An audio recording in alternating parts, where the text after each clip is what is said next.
Hey, what's up, guys? Welcome back to another episode of the Fantasy Fellow Show. I'm your host, theFellowKGB. You can follow me on Twitter at theFellowKGB. And today it is Wednesday, August 26th. It's about 5:30. We're doing a mock draft here on Fantasy Football Calculator. So I'm going to hop into a screen share here.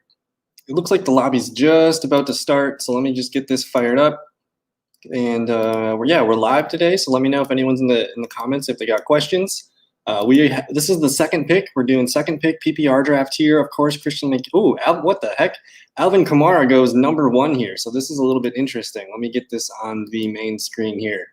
So we see Alvin Kamara number 1. We're just going to take Christian McCaffrey here. That shouldn't happen. But hey, if it does, you're taking Christian McCaffrey at number 2 overall. So that's a huge deal there. So with Fantasy Football Calculator, it looks like we got 1, 2, 3, 4, 5, 6.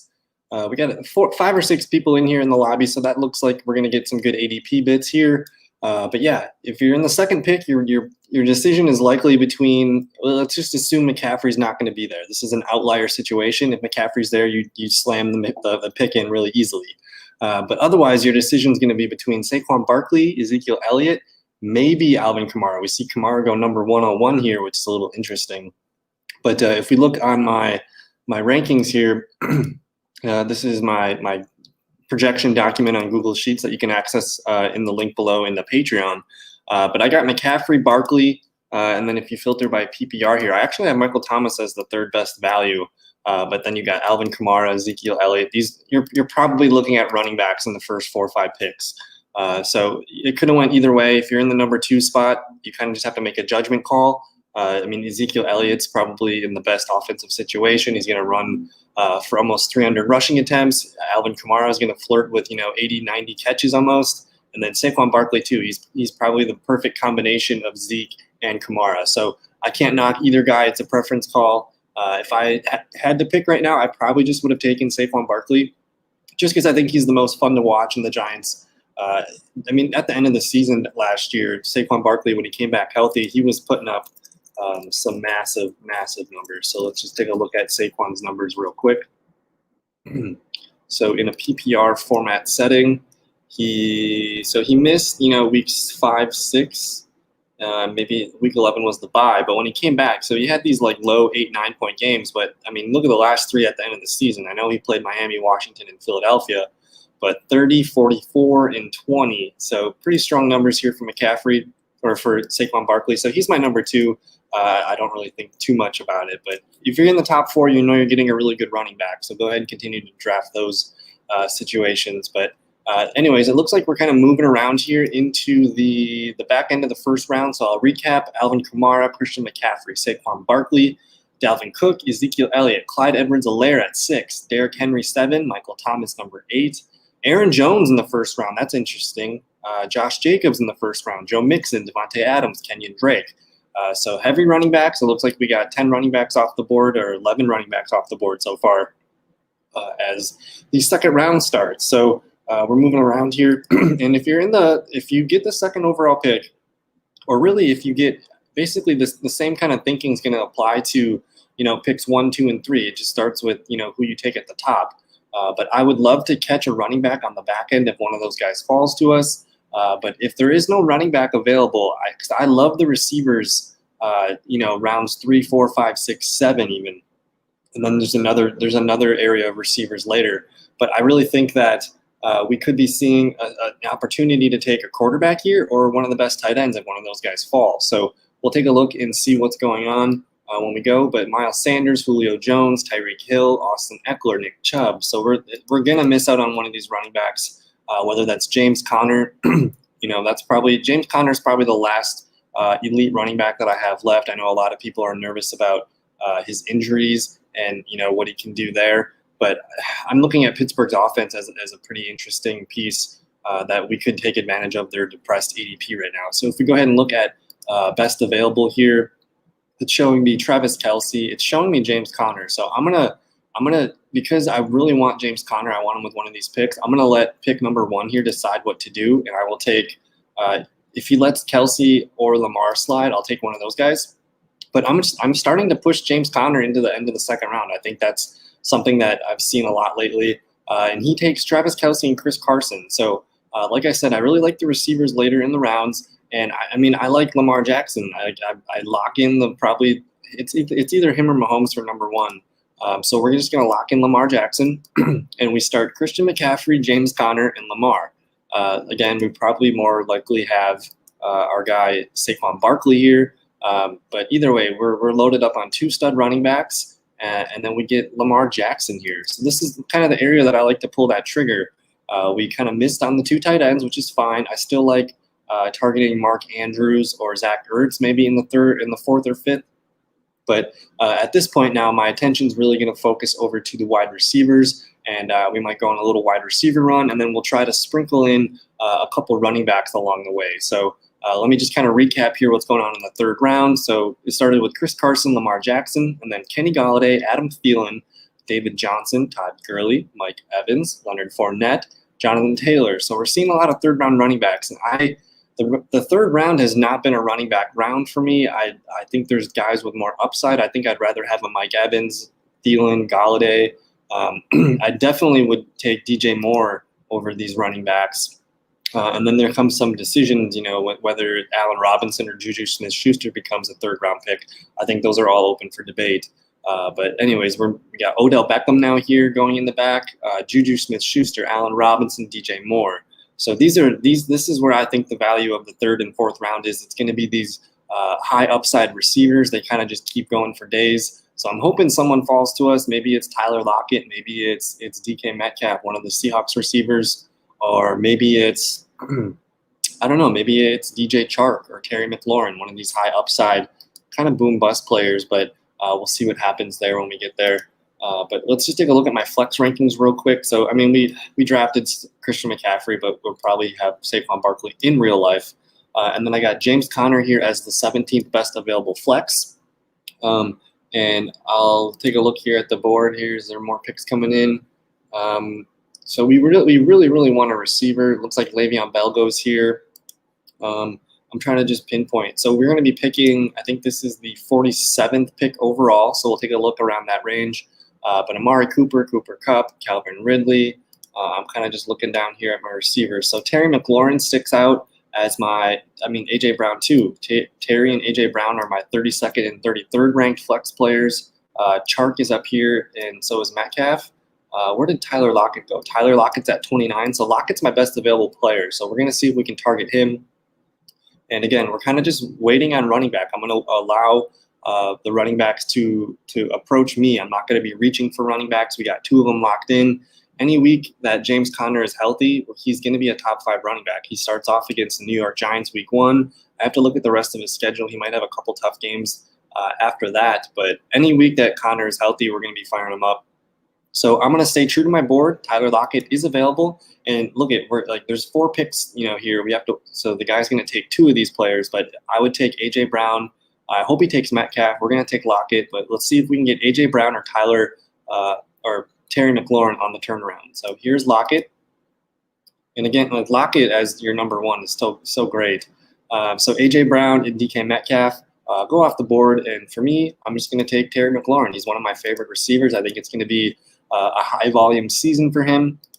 If we just filter solely by receivers on my document, you're going to see Tyler Lockett right here at the 13th ranked wide receiver, and then I got Terry McLaurin right here at 15th. I was high on A.J. Brown. I got him at 16, and I'm high on DK Metcalf at 21.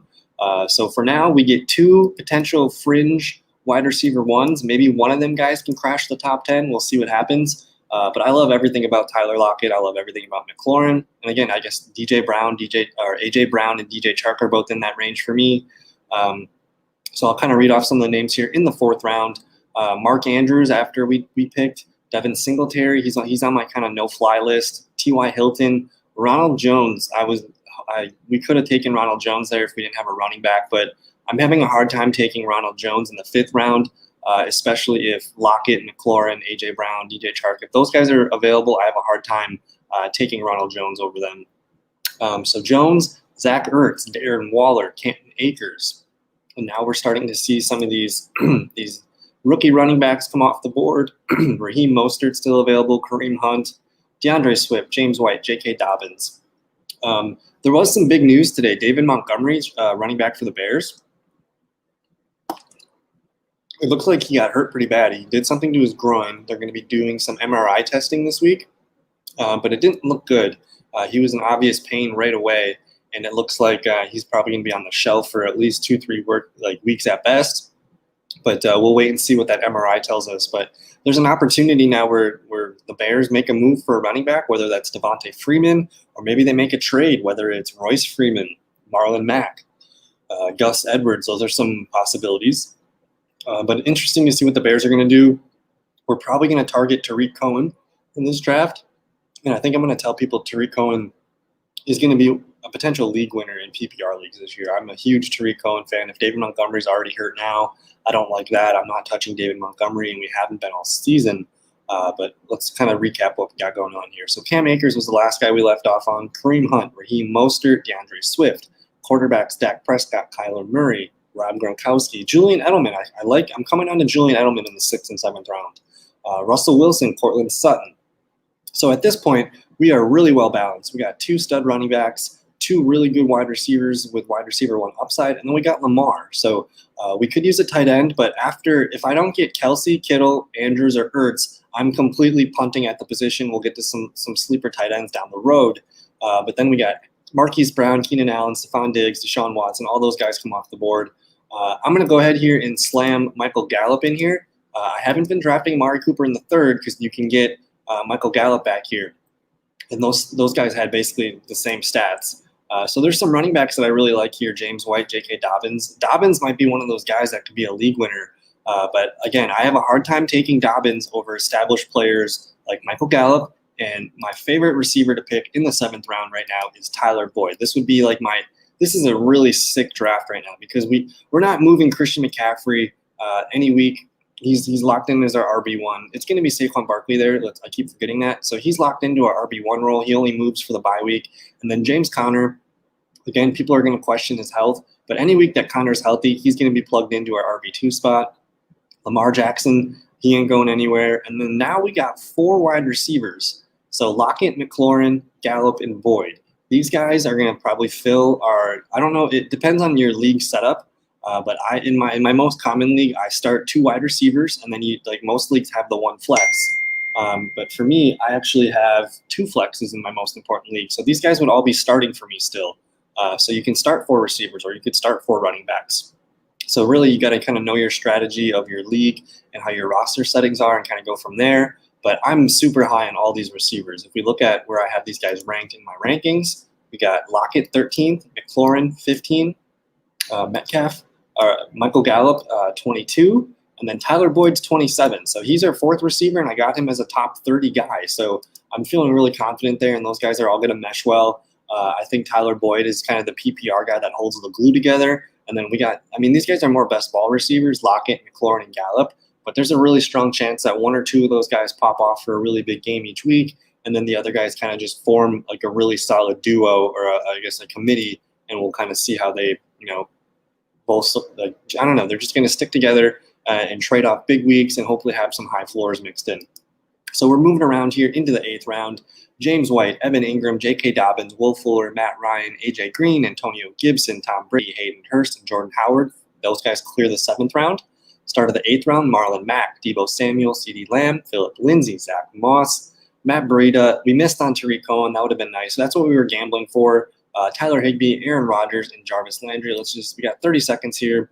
I'm not interested in the tight ends. Is there a running back here that sticks out to me? Not really. We might be able to punt here and grab 1 more wide receiver. I'm kind of into Brandon Cooks right now. I did like Deontay Johnson, but he hasn't been practicing. And then for running back situation, I'm not really sold on any of these running backs. Kerryon Johnson might be a nice piece for the bench. But I guess for now, we will take Chase Edmonds is a handcuff too. So I'm just going to take a guy that I feel like can compete, and that's going to be Brandon Cooks. I'm a little bit nervous about how the Houston receivers are going to shape up this year, but I feel really good about Brandon Cooks, especially in the 8th round. I feel great about that. So I'm kind of just reading the value of the board here. And again, I'm not really seeing a running back that I want. I think I can hang in and get like a guy like Boston Scott on the bench, Naheem Hines, some of these PPR guys that I think could be useful for us. So for me, I don't mind continuing to draft depth here. whether that's Deontay Johnson.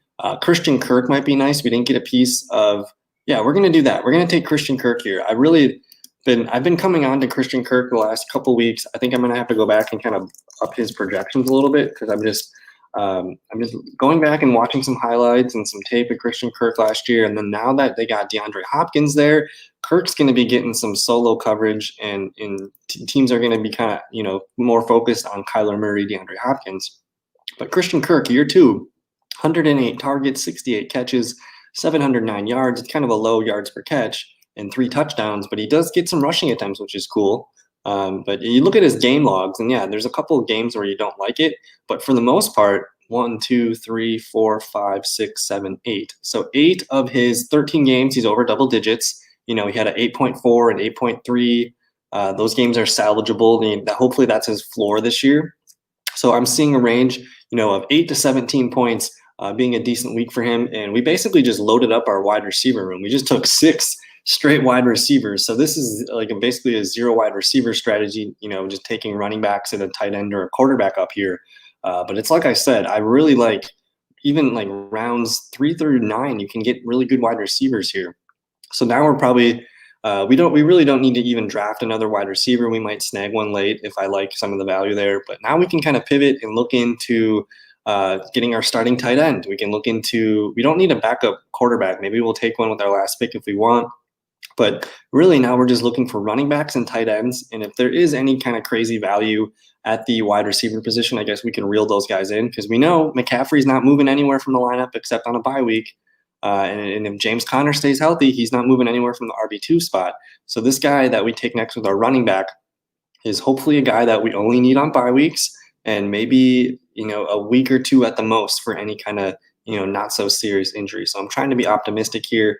I like Boston Scott, especially as a PPR back. I like Nyheim Hines. I like Duke Johnson. All these guys are going to catch passes. And worst case scenario, like they can get you, 4 catches for whether it's like 42 yards. And if you take an 8.2 on a bye week for some of these guys, it's not terrible. So Boston Scott, Nyheim Hines, Duke Johnson, these are the PPR backs we're looking for. I really don't like taking handcuffs. I look for more of these guys like Tariq Cohen, Matt Breida. Zach Moss is not really a handcuff to me, but Chase Edmonds might have some value too. But anyways, we're into the 10th round here. Let's just take a look at our tight ends real quick. I'm not sold on any of these guys yet. We're going to probably wait a little bit. So let's go ahead here and just snag our guy, Boston Scott. So he's our 3rd running back. We'll kind of look at his numbers in a bit. And then we're up to pick again right away. So Hunter Henry, best tight end available. We could take a defense if we were feeling that. But I'm not really seeing too much value here. Maybe we look at the tight ends group. Again, I'm not really seeing tight end value either. So I'm just going to go ahead here and take Nyheim Hines because I think I'm really into confident, draft picks. I want to take a guy that I know has a role. Nyheim Hines is going to catch passes. He's got Phillip Rivers there. We've all seen what Austin Eckler, LaDainian Tomlinson, Danny Woodhead, all these guys have benefited from Phillip Rivers being a quarterback. So I'm feeling pretty good about the pass catching role in Indianapolis.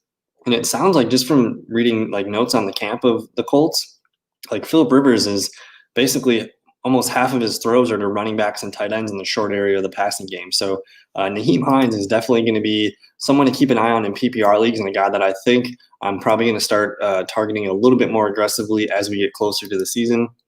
So we're moving on into the 12th round. I think this is a 15-round mock draft. We could take a defense. We could add some other players here and there.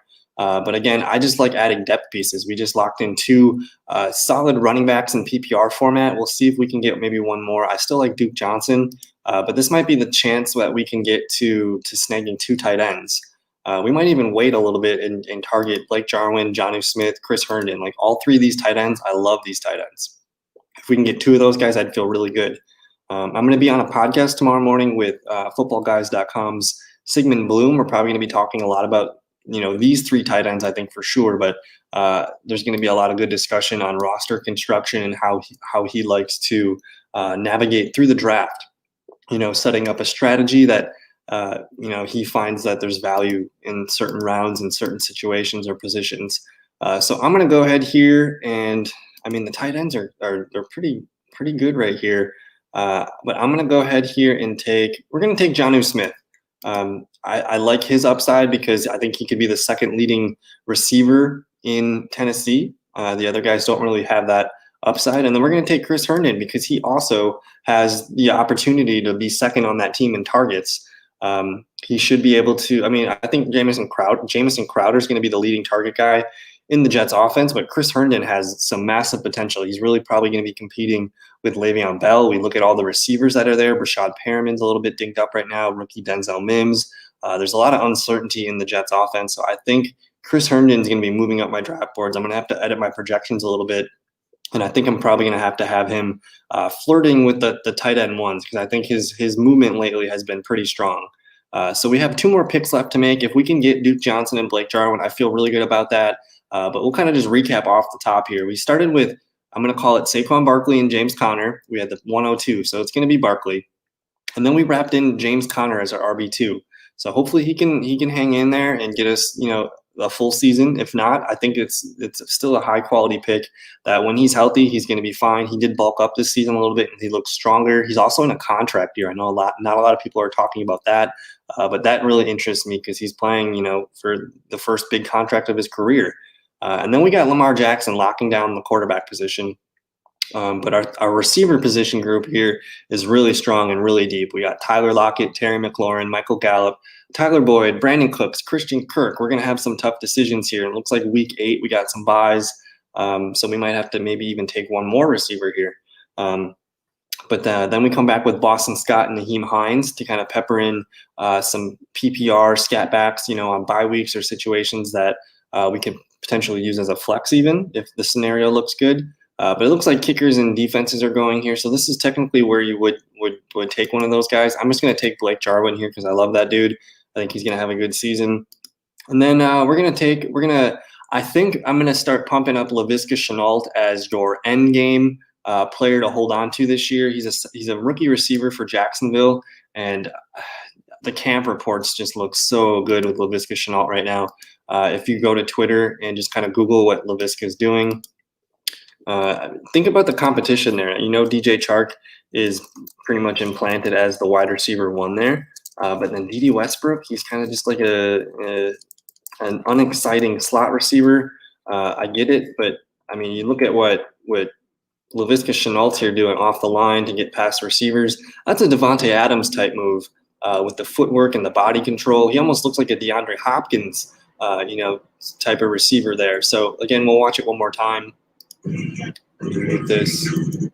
So you see that he makes the move and then he makes the move back outside. He gets the release and he's able to kind of just stack the receiver and get the ball cupped right into his breadbasket. So I'm a big fan of Laviska Shenault. Hopefully you got him in dynasty leagues. But yeah, this was a quick video for today. I hope you liked it and learned some things. If you are not subscribed, please subscribe to the channel. Again, I'm going to be doing a bunch of podcasts and live videos every day the rest of the week until, not the rest of the week, but up until Labor Day. I think Labor Day weekend, September 4th, that'll probably be my last video. And then I'll be busy, doing some drafts and some other things that weekend. But yeah, lots of content coming. So I just want to thank you for your time. Don't forget to leave a comment. And thank you so much. We'll see you in another video. Peace.